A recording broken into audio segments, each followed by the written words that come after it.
Most people who have major gut issues have no gut symptoms at all. So we're not talking about like the typical symptoms you think of, like cramping and irregular habits and all that kind of stuff that people don't want to talk about. Not that at all. It's focus and concentration and memory and energy and drive and all these things that you don't ever consider directly correlate to the gut. This is Vibe Science, a top 100 wellness podcast presented by the Radcast Network, breaking wellness barriers and making health truly personal. Here's your host, Ryan Alford. Hey everyone, and welcome to the Vibe Science podcast. I am Bella Schaefer, originally the executive producer, but turned host of Vibe Science. I'm now going to be taking over this podcast, and I'm really excited to take you all along for the journey. Today, we have a really special guest. Most high performers think that they have a time problem, a focus problem, or a stress problem. But Dr. Tracy Gapin says a lot of them actually have a biology problem. Dr. Gapin is the founder of Peak Launch and a precision performance medicine expert who helps executives and entrepreneurs figure out what's really going on when their labs look normal, but they still feel kind of off. Today, we're talking about energy, hormones, biomarkers, real-time data, leadership performance, and why optimizing your body may be the missing piece in optimizing your business. Dr. Tracy Gapin, welcome to Vibe Science. Thank you for joining me today. Where are we filming at? Glad to be here with you. I am in Sarasota, Florida. Ooh, sunny Florida. I know it's been hot there. I'm sure you've been sweating it and feeling it. We've been feeling it here in Greenville, so I can't imagine it's too nice in Florida right now. It is a typical summer here in Sarasota for sure. You got it. So tell me a little bit about your story. What got you started? I know you're the founder of Peak Launch, but how did you kind of get into this journey? Yeah, so I am I like to joke, I'm a recovering urologist. So I spent 20 plus years in traditional healthcare as a surgeon running a busy urology practice. And about halfway through my career in urology, I'm doing robotic surgery. I'm saving lives every day and neglecting my own health until one day it really caught up with me. And I wake up and I'm suddenly 30 pounds overweight and I feel like crap and I'm miserable. I'm not sleeping well. And I'm 40 years old and I go to see a doctor myself for my first physical ever.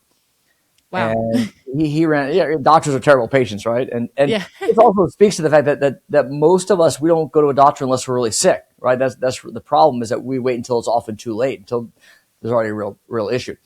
So I go to this doctor and he runs some basic, what are now I call fairly worthless labs. And he tells me I'm fine. You're normal. The cholesterol is a little high, so we should put you on a statin, but otherwise you're okay. And I'm thinking, well, I know I'm not fine. What do you mean? I'm not normal. Like there's a real problem here. And that was what really opened my eyes to this gap between traditional healthcare, which is great at crisis. You have a heart attack, you have prostate cancer, a kidney stone, a car accident. That system is great. It's there for you, and it does a great job at dealing with acute situations. But when it comes to people who want to perform at a higher level, whether that's brain function, whether it's energy, whether it's showing up as a leader, whether it's being a doctor, being an entrepreneur, whatever it may be, the system's not made for that. The system's not made for helping you perform at a higher level. And so that got me researching and studying, and I started going back to school and studied functional medicine and peptides and hormones and the science around longevity and optimization. And when I applied it on myself, I was able to lose weight and start sleeping better. And I started feeling more like myself again.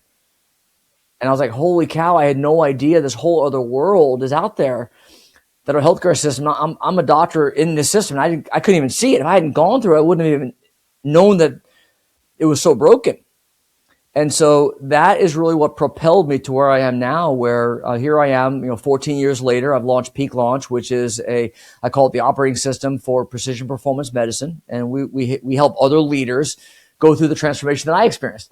And that is, how do we find and eliminate what are those constraints that are holding you back to help you feel better, live better, lead better, and really perform at that high level. Yeah. So why do you think that traditional medicine kind of misses these markers for people that are clearly not doing well, clearly are not feeling like themselves, but yet these labs are coming back perfectly clean?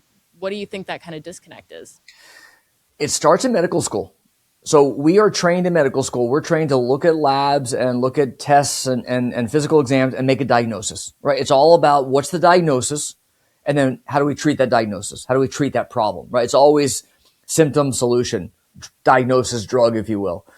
Mm-hmm. And so we become very siloed, whether you're a urologist or a cardiologist or an orthopedic surgeon or whatever specialty the doctor is in, they're very siloed and very focused on just treating the problems that they treat.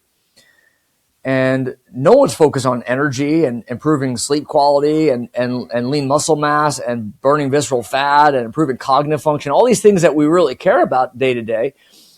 No one's focused on that stuff because that's not in any particular specialty and there's no diagnosis to go with it. That's really the key distinction. That makes sense. And I also think it probably has a cultural significance of the patients themselves too, because we're kind of told like, you're sick, you need a solution and you need to get better before, you have to do X, Y, and Z. So it's really hard to kind of take accountability and be like, oh no, this is a lifestyle thing that I need to really work on and change. And it's not going to be here, take this medicine and you'll be better. Yeah. So I think that's an interesting differentiation. Yeah. The other part to add on there is that the tools and tests that traditional medicine has is inadequate when it comes to finding these issues. So whether it's blood labs, there are tons of blood labs that we do that traditional medicine doesn't even understand, doesn't ever run, that affect energy and performance every day. We look at things like the microbiome and sleep quality and cortisol, which is our stress hormone, and all these markers that traditional medicine just doesn't incorporate into their model because, again, those don't serve the purpose of diagnosing disease. And so big distinction in the tests that we run to understand what are the actual real issues underlying it all. Could you explain a little bit about what the difference is between being not sick and being actually optimized? Like what can kind of somebody expect, or maybe what should somebody be looking for if they're not necessarily feeling sick, but they just could be actually more optimized? Yeah, we all suffer this gradual, subtle decline and called a decay, a daily decay that's occurring without even realizing it, where your focus isn't quite as sharp as it was even yesterday, the day before, and it builds over days, months, years. Your energy systems aren't quite the same. And there's a cellular underlying process behind it all with mitochondria and molecules, but to keep it simple, energy is not like it was. Your brain's not working like it was. Your metabolism, which is how you burn fat and build muscle, isn't like it was. Your blood sugar regulation gradually gets worse, and it compounds.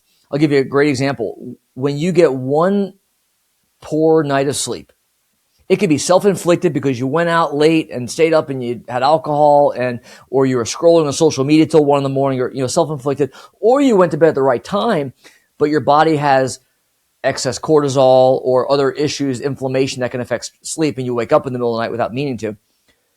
When you have a poor night of sleep, just that alone, what it does, it affects neurotransmitters in your brain. So now cognitive function is affected. It affects hormones. It affects recovery. So repair and recovery of muscles. It affects your immune system. It affects all of these things downstream that it becomes a vicious cycle. And so it's a gradual, subtle decline that we don't realize is happening until it's often too late. Till like me, I wake up one day and I'm 30 pounds overweight wondering what the hell happened. Yeah, and I think that's something that a lot of executives and especially I think entrepreneurs too kind of run into because they just can't stop. They want to just go, and they want to be at that peak performance all the time, but they are cutting out and not acknowledging the experiences that they're having because they just want to keep going. So what should high performers be measuring before to notice these subtle declines before it becomes a major problem that they actually have to stop? Yeah. Well, one of the key markers that does not ever get checked in high performers is cortisol. And I think this is, if there's one marker that I would really emphasize is cortisol. Now it's a stress hormone. And immediately I know most listeners think, here's stress. Oh no, I'm not stressed. We're stressed. No, here we go again. Tell me to reduce stress. That's not at all I'm talking about here at all. Because number one, you can't eliminate stress, right? Life is stressful, right? Whether it's kids or business or relationships or life, is stress. And so what I'm talking about here is your capacity to handle it. Mm-hmm. So my analogy for this that I hope will drive this point home is hats. We have a lot of hats in our closet. I have a lot of hats in my closet. One is being a dad, right? My biggest priority in life is how can I be the best dad I can to my amazing 12-year-old son, 10-year-old daughter. That's everything to me, right? That's a heavy hat. I have another hat that's pretty heavy, being a great husband for my amazing wife. I have another hat as being a homeowner. I have another hat being a community leader, being an entrepreneur, being a podcast guest, being a doctor, being an employer, being a CEO. You see, I have so many hats that I wear, and they're all heavy. And I make the mistake sometimes, as others do, of wearing multiple hats at one time and thinking that I can do that. I can juggle multiple hats, which you can't. But what happens over time is wearing all those hats, it's a lot of pressure. And we leaders, high performers, are carrying so much pressure that others can't see. And what has happened is because of the exact patterns that helped you build success of grinding and driving and keep pushing through and sacrifice and neglect and be willing to do whatever it takes, that's what actually causes breakdown of your system. And now you don't have the capacity to support it. And that's when things start breaking down. And so it comes down to one marker that we can actually measure to show everything I just shared with you is happening, and that's cortisol. And it's not stress, it's pressure compared to capacity. Interesting. So are you able to test that in those blood samples as you were describing? So we can test cortisol either through blood, through urine, or saliva.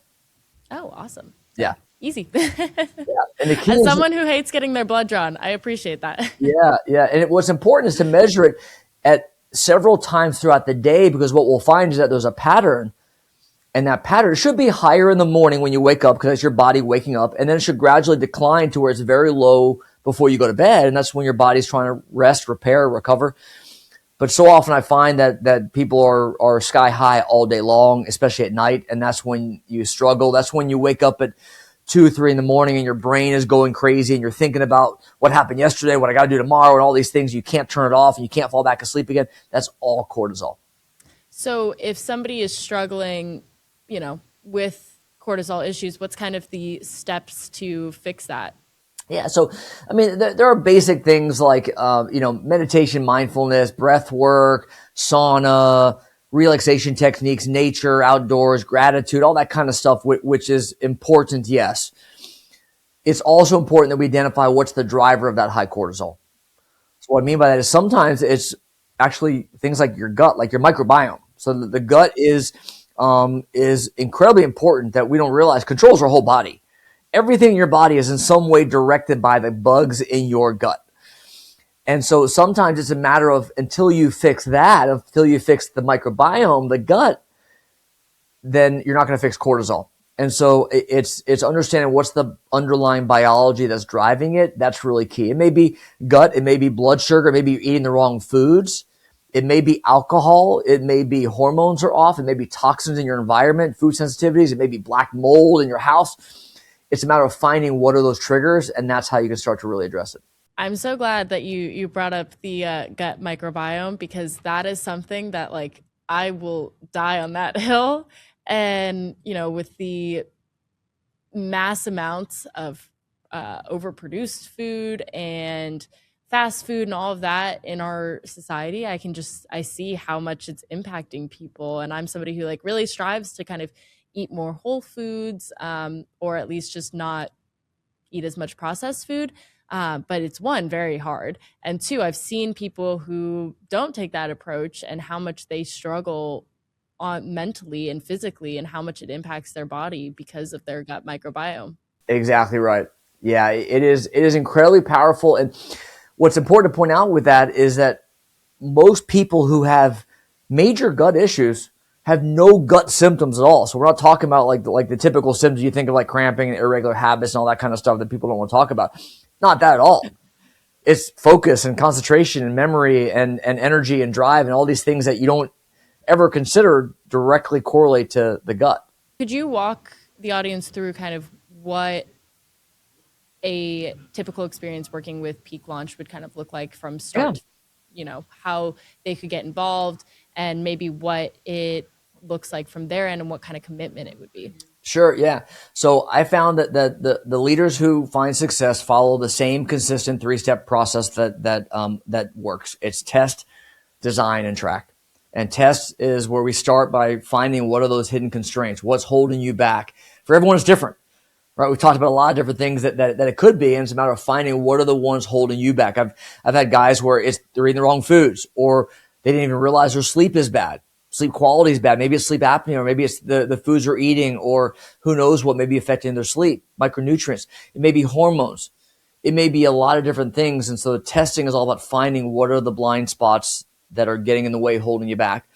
The second step is design, where you want to put together the right plan that's right for you, right for your biology. And that's where we incorporate, personalized genetics and all this functional testing, all the blood labs and all the body testing we've done to create a real plan. And that plan is, I come from the traditional medical world where you think surgeons, we just want to cut and operate. And I'll tell you that the lifestyle component to what we do with my functional medicine trained coaches is more important than anything that I can do on the medical side.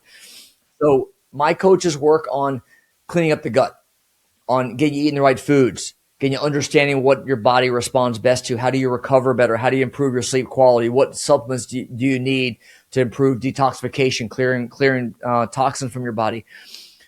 Lifestyle, accountability, that's what gives you real results. And then we layer on in that plan the medical side, and it's a 3-step, very sequential process. It starts with repair, where we got to fix hormones, we got to fix nutrient levels, we got to reduce inflammation and sleep. Then the second step is restore, where we start to build muscle, improve mitochondrial energy systems, and really focus on how do we improve fitness levels. Third step is optimize. That's the part everyone wants to go straight to the peptides, right? And the biohacks and all the fun, sexy, shiny objects. That's the third step. That's once we get the foundation in place, that's when we go to the fun stuff. And so it's this symbiotic, integrated approach where I take the lifestyle coaching side and the medical side, and we weave them together into a really integrated, beautiful model for the clients. And that's how we really get the results. Okay. Yeah. So I'm assuming it probably takes a different amount of time for every patient based on, it does. A wide variety of factors. Yes, exactly. So that's the design. And then the third step is track. How do you know what you're doing is working or not? How do you know that you're actually getting results? And we talked a moment ago about life happens and you want to be able to adapt dynamically. And so the track step is where we use real-time data to adjust and adapt that plan as life happens. And we're continuously monitoring and adapting. And I'm big on technology, so we use a lot of AI to help us. We use a lot of wearable technology tracking where the coaches and the medical team and the concierge and the client can all see the data real time and be able to adapt as stuff happens. Yeah. So what kind of wearable technology is most frequently used? Yeah, so we'll use things like Aura Ring, which is great for tracking sleep quality. It could also look at a resting heart rate variability, which is a surrogate for stress levels. We do a lot of blood sugar monitoring. So people think of that just for diabetics, but it's actually incredibly valuable for everyone to understand what may be affecting your blood sugar levels. Because if you're trying to lose weight, build muscle, burn fat, if you're trying to have better energy, a lot of it may be your blood sugar. And that could be affected by things like your diet, of course, alcohol, poor sleep, high cortisol, gut issues. A lot of things can affect your blood sugar. When you measure, you can now understand what's driving that and really impact that. So we use blood sugar tracking. We track intake. So this is a matter of tracking, your intake, nutrition on a daily basis to understand if you're eating the right foods and the right amount of it. And so many people think they're doing great. When we actually measure it, oh my God, I had no idea. I wasn't eating close to what I thought I was. That's crazy. So what's like the typical kind of time span that you see, maybe an average, I know it's probably hard, but just an average of how long it takes patients to typically kind of recover. See results. Yeah. So my goal is when we work with someone at 90 days, and I have what's called a core 3. Core 3 is a concept that I've created. It's my process of helping people focus on what matters most. And so you may have 7 different problems that we found, but right now we're going to focus on the top 3. And I know if I could just get you to focus on these top 3, then in 90 days, you're going to see real results. And so my goal is every 90 days, I want you to say, hell yeah, that was amazing. I'm feeling better. Let's keep going. Let's go stronger and harder. And now we'll reset the core 3 and we're going to go harder on the next core 3. And it evolves. And the issues that we find in the beginning are not the issues that we may find months and years down the road. Yeah, that totally makes sense. I'm sure it's also probably hard to get high-performing executives to change even just 3 things about their lifestyle. Right, exactly right. That's right. So I am a little bit curious on more of like the business side of it and starting this business. I can't imagine that it was an easy road, kind of, since this is like veering off from the traditional medicine. So Yes. how was that kind of process? I love this. I love this direction, this question. So I have found through this process that I am an entrepreneur at heart. I love being a CEO. I love building my team. I love, I recognize now that when I was in the exam room with those thousands of patients for those 20 plus years, I can only impact one person at a time. But now building a team, I can start to impact many at a time. And I've loved that process. It's been a painstaking, I've gone through so much coaching and business training and certifications and masterminds and learning how to build a team and build a business. And it's hard work. But what I found is I love that side of it. And I'm now focused on Peak Launch Institute, which is where I'm now helping other doctors do the same thing. And it brings me such joy. And I know that I'm having such a bigger impact because now when I can help other doctors build the same model, now I can help millions of people and have a much bigger impact. And so I have a book that my second book is coming out in October called Doctor 2.0. And it's helping doctors do the same thing. And I have a mentorship program for doctors, and I'm really focused on expanding this mission through other doctors and other providers. Okay, I'm gonna have a quick rapid fire as we wrap up here. What is the worst advice that high performers follow? Anything someone influencer online is telling you to do, because you're following their advice. You're following what works for them. You don't know what works for you, your biology. You have to test first. You have to really understand what's the hidden constraint, what's holding you back, not listen to some magic molecule out there that's going to fix it all. Yep. I know you said cortisol, but one lab that people should really take the time to understand and ingest and really like know what's good, what's bad. Yeah, I'll give you two. I'll give you a cardiovascular marker, LP little a, it's pronounced. It looks like capital L, little p, and then a little a in parentheses. So LP little a. It's a type of LDL, and it's inherited from mom or dad. And when it's low and normal, you're great, you're fine. But when it's high, 30% of the population have a high LP little a. That increases your cardiovascular risk dramatically. Increased risk of a heart attack at a young age, early heart disease, early stroke risk. And so when you have that marker, it changes everything. It changes how you look at lipids and blood sugar and hormones and everything else. So you got to check your LP little a at least just once in your lifetime. That's all you need to know that that's normal or not. Yeah, the second one that I have not. Yeah, so LP little a is super important. And then the second one is free testosterone. So, men's health is my jam, but this applies to women as well. Testosterone doesn't tell the whole story. Testosterone, I would argue, is fairly worthless because I've seen men with a total testosterone of 900, which sounds great, right? And a free testosterone of 3 should be 20, okay, to give you an idea of how far off it is. The total doesn't tell the whole story, and most doctors are only checking total. The free testosterone is the form, the bioavailable form that your body can use, and so always check free, and the target for free testosterone in men is around 20. For women, it's about 3 to 5. Okay, cool. Best first step for a burned out founder? Get tested. And specifically, burnout founders, it's going to be hormones, it's going to be gut, it's going to be cortisol. I can promise you all 3 of those are going to be off. Every time. And last one thing that leaders should stop normalizing today. The decline.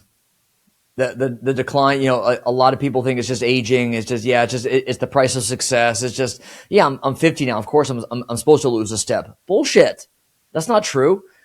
It's just you're accepting decline, and I refuse to. And so, I would say don't assume that it's just normal part of aging and that you have to live with it.